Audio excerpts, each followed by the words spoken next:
Fala galera, sejam bem-vindos ao nosso Café com E-Commerce.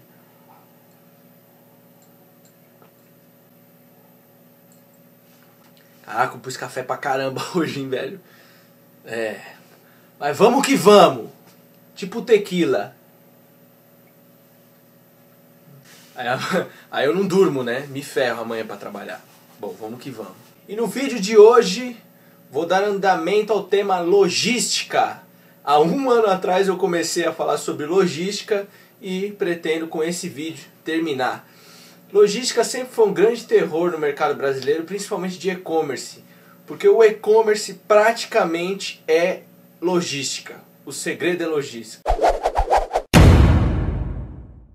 Apenas recapitulando o que a gente viu no último vídeo sobre logística que eu fiz há um ano atrás, a gente havia feito uma introdução sobre o que é logística, de acordo com Martin Christopher e sua visão da logística como ferramenta para gerar valor ao cliente. Para quem não conhece Martin Christopher, o Google está aí para isso, mas para ajudar é o autor desse livro aqui, Logística e Gerenciamento da Cadeia de Suprimentos. Falamos sobre projeção de demanda, que parte de um planejamento estruturado, onde se identifica a estrutura logística necessária para cumprir os objetivos que você se propôs a atingir, ou seja, sua meta. Caso você não tenha visto o vídeo anterior, quero convidá-lo a clicar aqui. Hoje nós vamos falar um pouco mais sobre Martin Christopher e sua visão de logística como diferencial de marketing e também como o e-commerce revolucionou o processo logístico tradicional. Vamos terminar o vídeo falando também do planejamento da cadeia de suprimento ou Supply Chain Management, ferramenta fundamental para o sucesso do seu planejamento logístico e um grande diferencial competitivo para você. Então, sem mais delongas, vamos de conteúdo! Bom, gente, a internet ela expandiu as fronteiras e criou novas linguagens, ela acirrou a concorrência e gerou uma busca de informação que estão todas disponíveis ao cliente dentro de um clique. Essa é a velocidade da internet, mudou tudo. Todo comércio eletrônico hoje que busca se diferenciar da concorrência procura ter o melhor preço, o melhor prazo de entrega, diferenciais de formas de pagamento, entre outros. Repare que eu nem falei de frete grátis, que no Brasil isso nem chega mais a ser um diferencial, é quase que uma obrigação uma loja ter frete grátis, senão ela está fora da competição. Para tentar sobreviver com esses diferenciais, os custos de operação são cada dia mais reduzidos. Enquanto isso, o marketing está lá, trabalhando para atrair novos clientes e gerar cada vez mais demanda, mais volume de venda. Então, a gente fica com os seguintes cenários. A gente busca reduzir os custos logísticos para investir mais em marketing para gerar mais demanda. Então você reduz o custo logístico, gera mais demanda. Reduz o custo logístico, gera mais demanda. Reduz o custo logístico, gera mais demanda. Obviamente, uma hora a sua operação vira um colapso. Isso é um ciclo vicioso que não se sustenta. E esse é o maior problema dos comércios eletrônicos de hoje. Hoje 99% dos comércios eletrônicos eles vivem de volume e não de lucratividade. Muitos com anos e anos de operação e um gordo faturamento que estão aí na mídia sobrevivem sem lucratividade alguma. Não acredita em mim? Dá uma pesquisada lá no Google. Além disso, a logística no Brasil ainda enfrenta outras dificuldades, como a bitributação do ICMS, fruto da ridícula guerra fiscal entre os estados e da nossa política de merda. Sofremos também com a prostituição do mercado, que acostumou os clientes com frete grátis, preços menores, entre outros mimos que ele está acostumado. A expansão territorial do Brasil também é um desafio logístico. O acesso a algumas cidades do interior do Norte e Nordeste é sofrível. Ainda existem lugares quase que inacessíveis para você chegar, para você entregar a sua mercadoria. Eu acredito muito nos ensinamentos de Martin Christopher, que explica que a logística deve ser um diferencial de marketing e que esses dois departamentos devem andar e pensar juntos, o que na maioria das operações de comércio eletrônico não é o que acontece. São completamente interdependentes, o que na minha visão está errado. Mas o que está errado nisso? O erro começa na projeção de demanda, que deve estar de acordo com o potencial da sua operação logística. Ou seja, você deve pegar o seu histórico de vendas versus sua projeção de vendas para o futuro. Aí você vai entender de quantos produtos você precisa e qual a estrutura necessária para atingir as suas metas. Então acompanhe esse exemplo comigo. Eu vou colocar aqui embaixo os dados certinho para você acompanhar. Digamos que um e-commerce X vendeu em 2013 7 mil unidades de um tênis da Nike. 7 mil unidades de um tênis da Nike em 2013. Em 2014, o e-commerce X estipulou uma meta de crescer 30%. Portanto, ele deve vender 30% a mais de tênis Nike, o que dá um total de 9.100 unidades. É recomendado que ele tenha uma reserva de emergência de 20%. Pode ser mais ou menos dependendo da volatilidade do mercado que ele está atuando. Daqui a pouco a gente vai falar um pouco mais sobre isso.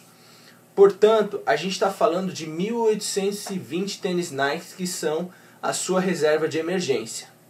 Certo? Então, destrinchando esses números, a gente vai ter o seguinte cenário. Acompanhe comigo aí. 7 mil unidades, que foi o que ele vendeu no ano anterior, que é a base da projeção dele. 2.100 unidades, que representa o crescimento de 30% previsto para o ano atual. E 1.820 unidades, que representa a reserva de emergência estipulada para esse produto. Tendo isso em mente, eu vou fazer uma pergunta para exemplificar alguns pontos aí que podem ser falhos. Primeira pergunta: eu tenho estrutura logística para crescer 30%? Quanto eu tenho que investir em estrutura para crescer 30%? E em quanto tempo eu recupero o retorno deste investimento? Essa pergunta é importante porque muitas vezes a empresa ela pode crescer 15% sem precisar investir R$1 em logística, gerando assim um excelente caixa para as suas operações no ano seguinte. Mas ao invés disso, ela se prepara para crescer 30%, gasta uma fortuna em logística e vai recuperar esse retorno a 3, 4, 5 anos depois. E o investimento sempre continua. Então não seria melhor crescer um pouco menos, fazer mais caixa e ter um melhor fôlego para não crescer apenas 30%, mas buscar 50% no próximo ano? Isso mostra que tudo é planejamento. Talvez você pode me questionar assim, mas isso não é errado, o que a empresa fez não é errado e o que você está falando também não. Planejamento.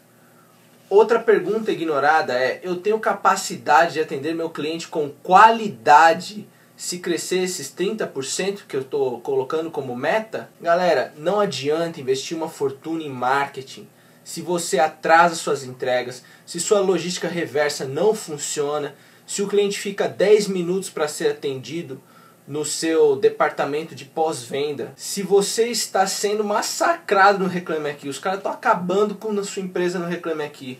O que adianta você gastar milhões em marketing se as pessoas estão falando mal de você, mal dos seus produtos? Nesse ponto, muitos estancam o sangue, mas não cuidam da ferida.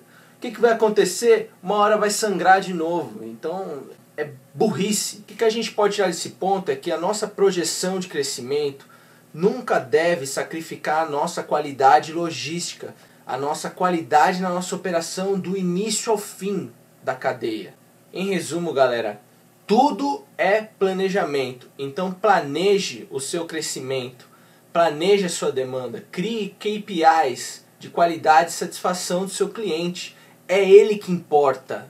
É ele que importa. O e-commerce brasileiro precisa parar de pensar um pouco em volume e pensar um pouco em qualidade, que é o grande diferencial que se tem por aí. Muita gente fala da Amazon, a Amazon é fantástica, a Amazon é uma grande empresa. Vai ver o índice de satisfação da Amazon nos Estados Unidos, vai ver se tem tanta reclamação. Da Fit, Netshoes, puta e-commerces legais, mas e aí?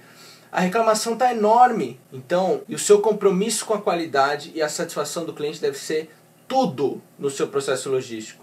Torne a sua logística tão qualificada que a satisfação dos seus clientes se torne uma munição a ser usada pelo marketing.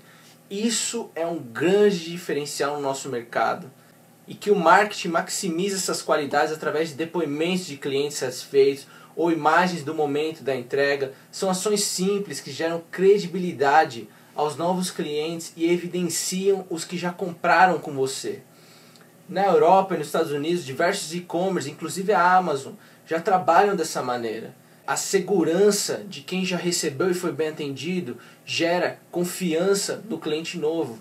Todos nós sabemos que o comércio eletrônico é extremamente volátil, ou seja, sobe e desce numa velocidade quase que imprevisível. Por isso que é tão difícil fazer uma projeção de demanda. Por isso que é tão difícil acertar quanto que você vai vender. Por isso você tem que ter histórico, ainda assim é difícil.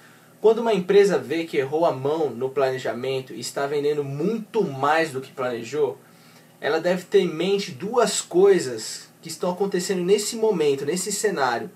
A primeira coisa que está acontecendo é o seguinte: ela vai bater a sua meta de vendas. Repito, ela vai bater a sua meta de vendas. Segunda, ela poderia estar ganhando mais, portanto ela está perdendo dinheiro, tá? Quase 99% dos executivos dão muito mais ênfase à segunda frase, que é o fato de você ter planejado errado e estar perdendo dinheiro. Então o que eles fazem? Eles atropelam todo o planejamento e tentam comprar mais produtos, o que provavelmente também eles não vão conseguir, porque pela alta demanda do mercado, o próprio fabricante ou fornecedor também não deve ter mais mercadorias para vender. Mas mesmo que ele consiga comprar, mesmo que o fabricante fornecedor tenha, será que vale a pena? Lembre-se, sua meta de vendas será batida, seu planejamento será cumprido. Quando o gerente de e-commerce ou sei lá quem faz essa compra, ele pode estar jogando fora todos os cuidados que a gente conversou anteriormente, comprometendo principalmente a sua qualidade. Antes de qualquer desespero, quando se faz um planejamento de demanda anual, ele está sempre passível de ajustes mês a mês. É aquela velha história, quando você faz um plano de negócio, você imprimiu, ele já está passível de mudança. Então, deve-se acompanhar semanalmente o real versus o projetado e assim tomando suas decisões e ajustando o seu plano. Isso vai fazer com que você antecipe problemas e se planeje melhor no decorrer do ano, tendo como objetivo a sua meta. Numa situação dessa, às vezes é melhor subir o seu preço, segurar um pouco mais a mercadoria no seu estoque. Quando você faz isso, você está queimando o estoque da sua concorrência, que está vendendo o produto mais barato, um produto de alta procura. Em pouco tempo, seus concorrentes podem ficar sem produtos e você continua vendendo um preço mais caro, aumentando assim sua lucratividade, numa ação perfeita de oferta e demanda. Bom, queria terminar esse tópico aqui falando sobre a Polo Ar-Condicionado, onde eu trabalhei como gerente de e-commerce. Lá a gente tinha a seguinte estratégia, né? Uma empresa de 35 anos de mercado, a maior empresa, o maior distribuidor de ar-condicionado do Brasil é a Polo Ar. Então a gente tinha outros concorrentes de igual tamanho. Então assim, era bem disputado o mercado. Os fornecedores, fabricantes LG, Samsung e Carrier faziam uma briga tremenda para manter os preços equalizados, mas como todo mundo sabe, não dá. Sempre tem um que abaixa R$1, outro abaixa 10, enfim, a gente vai ver isso no próximo tópico. Mas o que eu quero dizer? A gente fazia uma grande compra. A gente tinha o nosso planejamento estratégico. A gente fazia uma grande compra desse produto e a gente trabalhava no mercado sazonal, ou seja, o verão é um pico, o inverno é uma queda. Qual a melhor hora de comprar? No inverno? Certo.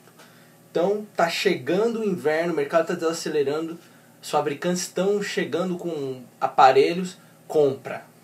Vai comprar muito, poder de compra é importante numa hora dessa, né? Não é toda empresa que tem, mas é importante. Compra. Chegou o verão, beleza, todo mundo vai procurar ar-condicionado, tá calor pra caramba. O que você faz? Promoção? Lógico que não, né, parceiro? É lógico que isso é óbvio. Você vai aumentar o seu preço. Aumentando o seu preço, seus concorrentes vão vender. Vão vender. Você tem fôlego, você tem caixa, porque você não vende volume, você vende lucratividade. Certo? Então, você está vendendo ali, então seus concorrentes estão desovando todos os aparelhos dele. O que acontece uma hora? Acaba. Aí eles vão tentar mais comprar no fornecedor, o que acontece? Acabou. Por quê? Porque a sua compra foi alta, você comprou tudo. Tá? Aí só tem você no mercado. O que vai acontecer? Você vai vender com alta lucratividade. Quando você trabalha com e-commerce grande, de alta performance, tem que ser inteligente, tem que aprender a trabalhar para ter lucratividade. E sem um planejamento estratégico logístico, isso é impossível. Só um exemplo aí, real, que eu passei trabalhando lá na Poloar. Certo, galera? Bom, galera, mais uma vez eu falei demais, quase 15 minutos de vídeo, eu vou ficando por aqui. Mas na semana que vem tem mais, eu vou terminar semana que vem, exclusivo para a gente falar de Supply Chain Management. Certo? Ótima semana para todos, gostou do vídeo? Curta, compartilhe, espalhe a palavra aí. Também quero chamar vocês para curtir a nossa página no Facebook. Logo, logo nosso site vai estar no ar. Obrigado mais uma vez. Fui!